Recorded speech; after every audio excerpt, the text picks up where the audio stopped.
Syria's humanitarian crisis is bringing about rare agreement on the United Nations Security Council. Russia and China tend to support the government position. The U.S. and its European allies back the opposition.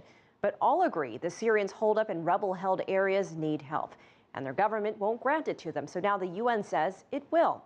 CCTV's Liling Tan is live outside the UN. And Liling, can you tell us more about this aid agreement? Yes, this resolution addresses two key areas. The first is the escalating humanitarian situation on the ground, and the second is the difficulties in delivering aid to millions of civilians in need. And this is in large part due to limitations and obstacles put in place by the Syrian government. And this resolution aims to sidestep those limitations and obstacles.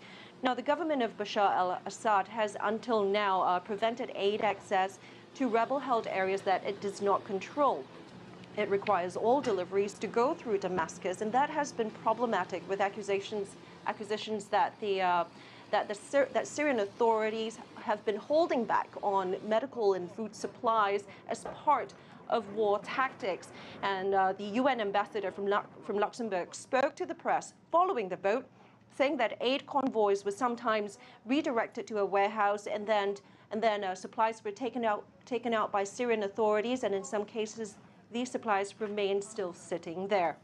Now, the resolution now adopted focuses on allowing aid access through 4 borders, 2 in Turkey, 1 in Iraq, 1 in Jordan, and this will provide food and medical supplies to as many as 2.5 million people. It also allows for that access without approval or consent from the Syrian government. And the Syrian government has said that any attempt to enter by humanitarian groups to enter these areas will be deemed as an attack.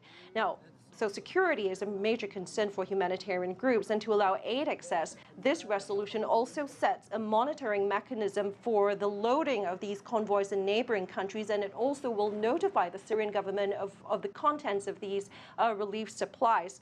And the humanitarian situation, as you know, at latest count, nearly 11 million people are now in dire need of help, and this has become, of course, the biggest humanitarian crisis the world is seeing. Elaine? And Liling, very quickly, what has been the immediate response to this adoption? Well, of course, the Syrian government is adamantly against this. It has said that any attempt to provide or deliver humanitarian aid through these borders that it does not control will be regarded as an attack.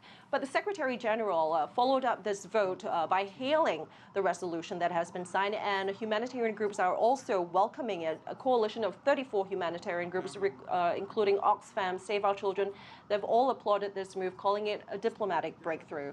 Elaine? All right, CCTV's Liling Tan live at UN headquarters in New York.